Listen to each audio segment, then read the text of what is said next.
Hey there, I'm your imaginary friend, and today I am happy to bring you yet another collaboration with the lovely and talented Maria Kuroshchepova, with whom I am very privileged to work on occasion.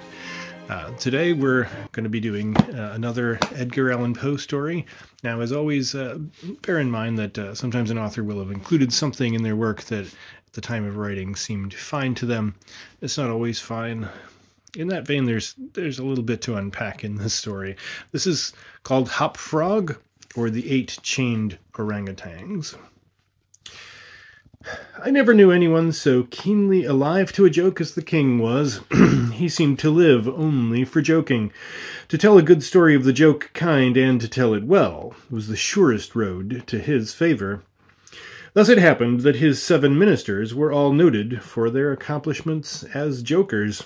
They all took after the king, too, in being large, corpulent, oily men, as well as inimitable jokers. Whether people grow fat by joking, or whether there is something in fat itself which predisposes to a joke, I have never been quite able to determine. But certain it is that a lean joker is a rara avis in terris. About the refinements, or as he called them, the ghost of wit, the king troubled himself very little. He had an especial admiration for breadth in a jest, and would often put up with length for the sake of it. Over-niceties wearied him. He would have preferred Rabelais' Gargantua to the Zadig of Voltaire, and upon the whole, practical jokes suited his taste far better than verbal ones. At the date of my narrative, professing jesters had not altogether gone out of fashion at court. Several of the great continental powers still retained their fools, who wore motley with caps and bells, and who were expected to be always ready with sharp witticisms at any moment's notice, in consideration of the crumbs that fell from the royal table. Our king, as a matter of course, retained his fool. The fact is, he required something in the way of folly, if only to counterbalance the heavy wisdom of the 7 wise men who were his ministers, not to mention himself. His fool, or professional jester, was not only a fool, however. His value was trebled in the eyes of the king by the fact of his being also a dwarf and a cripple. Dwarfs were as common at court in those days as fools, and many monarchs would have found it difficult to get through their days. Days are rather longer at court than elsewhere, without both a jester to laugh with and a dwarf to laugh at. But, as I have already observed, your jesters, in 99 cases out of 100, are fat, round, and unwieldy, so that it was no small source of self-gratulation with our king that in Hop Frog, this was the fool's name, he possessed a triplicate treasure in one person. I believe the name Hop Frog was not that given to the dwarf by his sponsors at baptism, but it was conferred upon him by general consent of the several ministers on account of his inability to walk as other men do. In fact, Hop Frog could only get along by a sort of interjectional gait, something between a leap and a wriggle, a movement that afforded illimitable amusement and, of course, consolation to the king, for notwithstanding the protuberance of his stomach and a constitutional swelling of the head, the king, by his whole court, was accounted a capital figure. But although Hop Frog, through distortion of his legs, could move only with great pain and difficulty along a road or floor, the prodigious muscular power which nature seemed to have bestowed upon his arms by way of compensation for deficiency in the lower limbs enabled him to perform many feats of wonderful dexterity, where trees or ropes were in question, or anything else to climb. At such exercises he certainly much more resembled a squirrel or a small monkey than a frog. I am not able to say with precision from what country Hop Frog originally came. It was from some barbarous region, however, that no person ever heard of, a vast distance from the court of our king.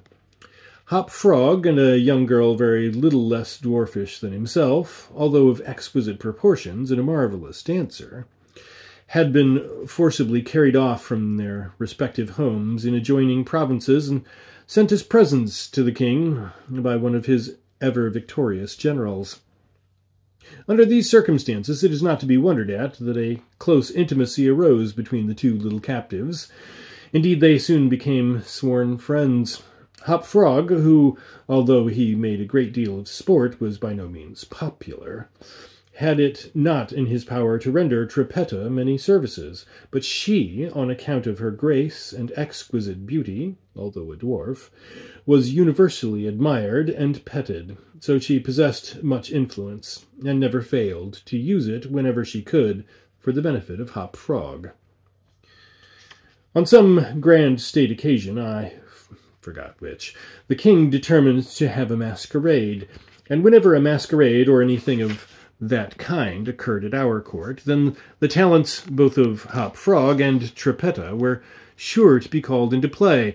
Hop Frog, in especial, was so inventive in the way of getting up pageants, suggesting novel characters, and arranging costumes for masked balls, that nothing could be done, it seems, without his assistance. The night appointed for the fete had arrived. A gorgeous hall had been fitted up under Trippetta's eye, with every kind of device which could possibly give éclat to a masquerade. The whole court was in a fever of expectation. As for costumes and characters, it might well be supposed that everybody had come to a decision on such points.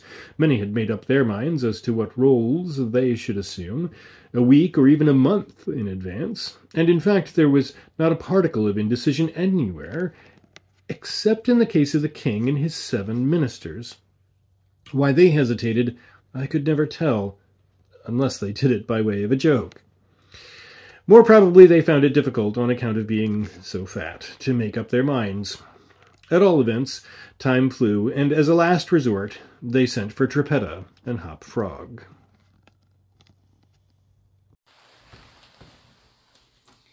When the 2 little friends obeyed the summons of the king, they found him sitting at his wine with the 7 members of his cabinet council.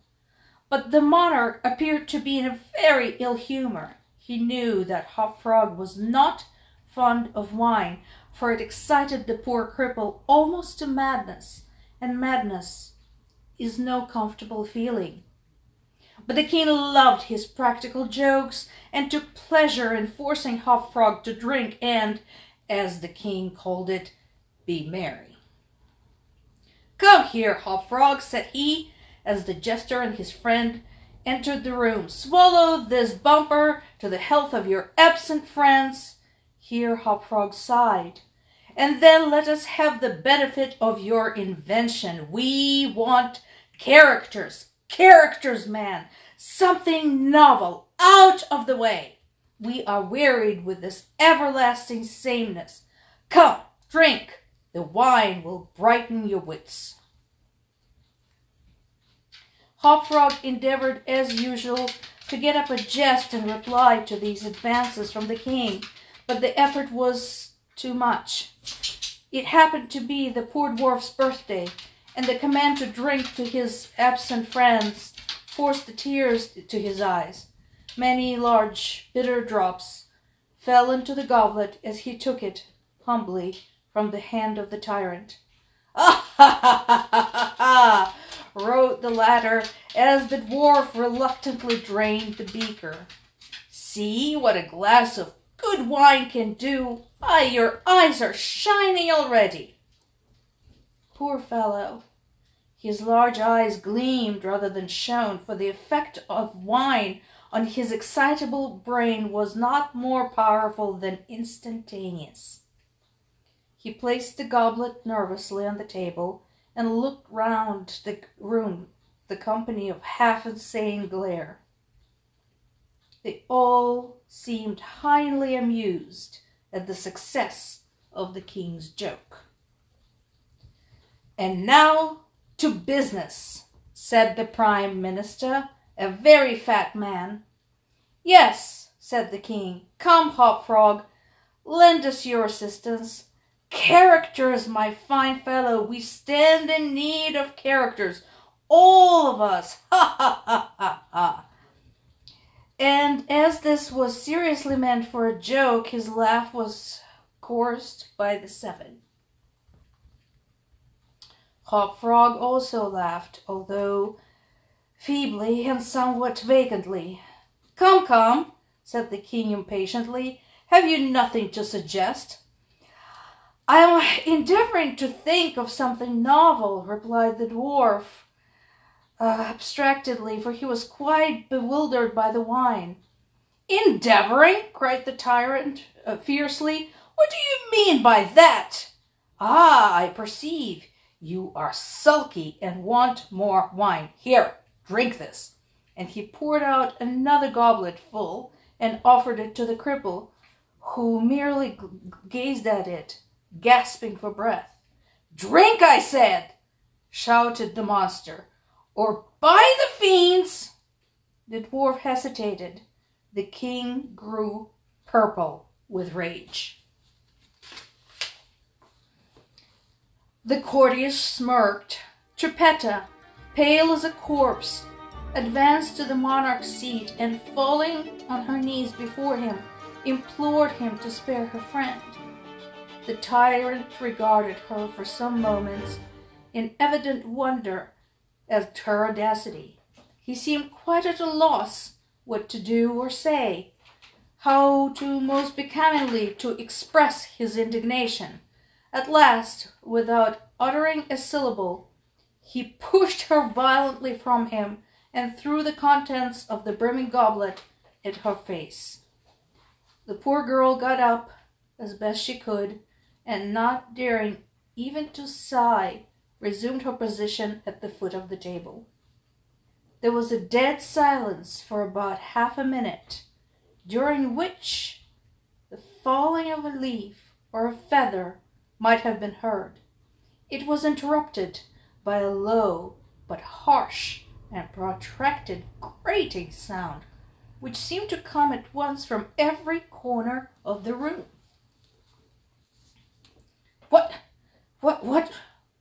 What are you making that noise for?" demanded the king, turning furiously to the dwarf. The latter seemed to have recovered in great measure from his intoxication, and looking fixedly but quietly into the tyrant's face, merely ejaculated, "I? How could it have been me?" "The sound appeared to have come without," observed one of the courtiers. "I fancy it was the parrot at the window, wetting his bill upon the cage wires."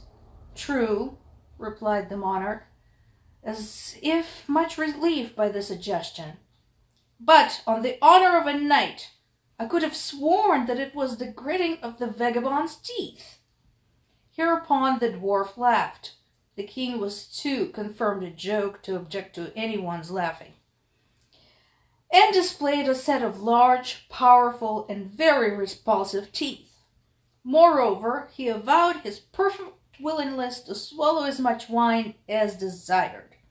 The monarch was pacified, and having drained another bumper with no very perceptible ill effect, Hop Frog entered at once and with spirit into the plans for the masquerade. "I cannot tell what was the association of idea," observed he, very tranquilly, and as if he had never tasted wine in his life. "But just after your majesty had struck the girl and thrown the wine in her face, just after your majesty had done this, and while the parrot was making that odd noise outside the window, there came into my mind a capital diversion, one of any of my own country frolics, often enacted among us at our own masquerades. But here it will be new altogether. Unfortunately, however, it requires a company of 8 persons, and—" "Here we are!" cried the king, laughing at his acute discovery of the coincidence. "8 to a fraction, I and my 7 ministers. Come, what is the diversion?" "We call it," replied the cripple, "the 8 chained orangutans, and it really is excellent sport if well enacted." "We will enact it," remarked the king. drawing himself up and lowering his eyelids. The beauty of the game, continued Hop Frog, is in the fright it occasions among the women. Capital! Roared the monarch in his ministry. I will whip you as orangutans, proceeded the dwarf. Leave all that to me. The resemblance should be so striking that the company of masqueraders will take you for the real beasts. And of course, they will be as much terrified as astonished. Oh, this is exquisite, exclaimed the king. Hop Frog, I will make a man out of you. The chains are for the purpose of increasing the confusion by their jangling. You're supposed to have escaped en masse from your keepers. Your Majesty cannot conceive the effect produced at a masquerade by 8 chained orangutans, imagined to be real ones by most of the company, and rushing in with savage cries on the crowd of delicately and gorgeously habited men and women. The contrast is inimitable. It must be, said the king, and the council rose hurriedly as it was growing late to put in execution the scheme of Hop Frog. His mode of equipping the party as orangutans was very simple, but effective enough for his purposes. The animals in question had, at the epoch of the story, were very rarely been seen in any part of the civilized world, and as the imitations made by the dwarf were sufficiently beast-like and more than sufficiently hideous, their truthfulness to nature was thus thought to be secured.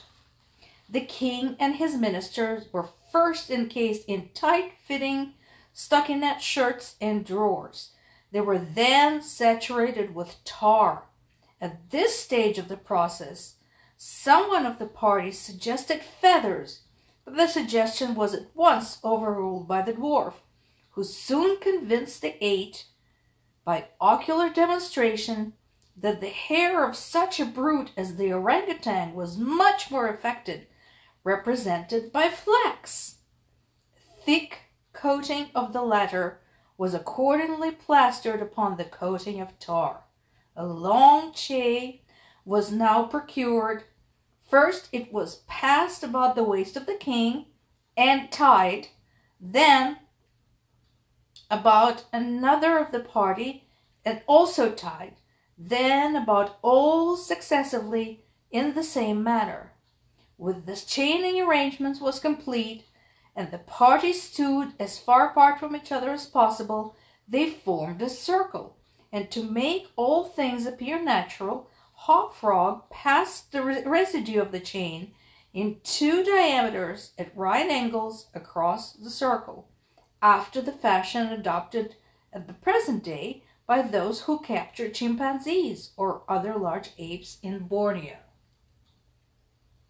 The grand saloon in which the masquerade was to take place was a circular room, very lofty, and receiving the light of the sun only through a single window at top. At night, the season for which the apartment was especially designed, it was illuminated principally by a large chandelier, depending by a chain from the center of the skylight, and lowered or elevated by means of a counterbalance as usual, but in order not to look unsightly, this latter passed outside the cupola and over the roof. The arrangements of the room had been left to Trippetta's superintendence, but in some particulars it seems she had been guided by the calmer judgment of her friend the dwarf. At his suggestion it was that on this occasion the chandelier was removed. Its waxen drippings, which in weather so warm it was quite impossible to prevent, would have been seriously detrimental to the rich dresses of the guests who, on account of the crowded state of the saloon, could not all be expected to keep out from its center. That is to say, from under the chandelier. Additional sconces were set in various parts of the hall out of the way, and a flambeau emitting sweet odor was placed in the right hand of each of the caryatids that stood against the wall, some 50 or 60 altogether. The 8 orangutans, taking Hop Frog's advice, waited patiently until midnight, when the room was thoroughly filled with masqueraders, before making their appearance. No sooner had the clock ceased striking, however, than they rushed, or rather rolled in, all together, for the impediments of their chains caused most of the party to fall, and all to stumble as they entered. The excitement among the masqueraders was prodigious, and filled the heart of the king with glee. As had been anticipated, there were not a few of the guests who supposed the ferocious-looking creatures to be beasts of some kind in reality, if not precisely orangutans. Many of the women swooned with affright, and had not the king taken the precaution to exclude all weapons from the saloon, his party might soon have expiated their frolic in their blood. As it was, a general rush was made for the doors, but the king had ordered them to be locked immediately upon his entrance, and at the dwarf's suggestion the keys had been deposited with him. While the tumult was at its height, and as each masquerader attentive only to his own safety, for in fact there was much real danger from the pressure of the excited crowd, the chain by which the chandelier ordinarily hung, and which had been drawn up on its removal, might have been seen very gradually to descend, until its hooked extremity came within 3 feet of the floor. Soon after this, the king and his 7 friends, having reeled about the hall in all directions, found themselves at length in its centre, and of course in immediate contact with the chain. While they were thus situated, the dwarf, who had followed noiselessly at their heels, inciting them to keep up the commotion, took hold of their own chain at the intersection of the 2 portions which crossed the circle diametrically and at right angles. Here, with the rapidity of thought, he inserted the hook from which the chandelier had been wont to depend, and in an instant, by some unseen agency, the chandelier chain was drawn so far upward as to take the hook out of reach, and as an inevitable consequence to drag the orangutans together in close connection and face to face. The masqueraders by this time had recovered in some measure from their alarm, and beginning to regard the whole matter as a well-contrived pleasantry, set up a loud shout of laughter at the predicament of the apes. "Leave them to me!" now screamed Hop Frog, his shrill voice making itself easily heard through all the din. "Leave them to me! I fancy I know them. If I can only get a good look at them, I can soon tell who they are." Here, scrambling over the heads of the crowd, he managed to get to the wall, when, seizing a flambeau from one of the caryatides, he returned as he went to the center of the room, leaping with the agility of a monkey upon the king's head, and thence clambered a few feet up the chain, holding down the torch to examine the group of orangutans, and still screaming, "I shall soon find out who they are!" And now, while the whole assembly, the apes included, were convulsed with laughter, the jester suddenly uttered a shrill whistle, when the chain flew violently up for about 30 feet, dragging with it the dismayed and struggling orangutans, and leaving them suspended in mid-air between the skylight and the floor.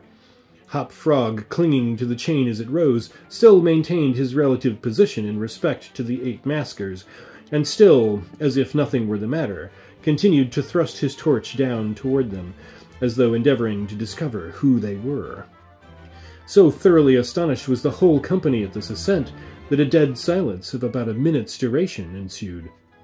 It was broken by just such a low, harsh, grating sound as had before attracted the attention of the king and his counselors when the former threw the wine in the face of Trippetta. But on the present occasion there could be no question as to whence the sound issued. It came from the fang-like teeth of the dwarf, who ground them and gnashed them as he foamed at the mouth, and glared with an expression of maniacal rage into the upturned countenances of the king and his 7 companions. "Aha!" said at length the infuriated jester. "Aha! I begin to see who these people are now!" Here, pretending to scrutinize the king more closely, he held the flambeau to the flaxen coat which enveloped him, and which instantly burst into a sheet of vivid flame. In less than half a minute, the whole 8 orangutans were blazing fiercely, amid the shrieks of the multitude, who gazed at them from below, horror-stricken, and without the power to render them the slightest assistance. At length, the flames, suddenly increasing in virulence, forced the jester to climb higher up the chain to be out of their reach, and as he made this movement the crowd again sank, for a brief instant, into silence. The dwarf seized his opportunity and once more spoke.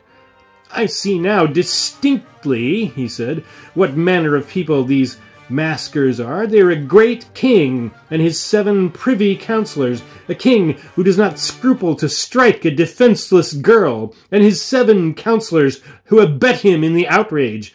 As for myself, I am simply Hop Frog, the jester, and this is my last jest."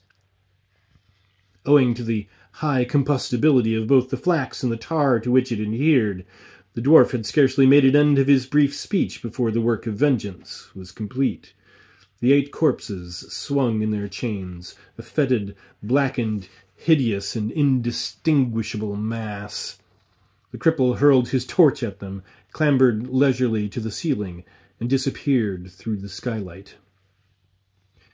It is supposed that Trippetta, stationed on the roof of the saloon, had been the accomplice of her friend in his fiery revenge, and that together they effected their escape to their own country, for neither was seen again.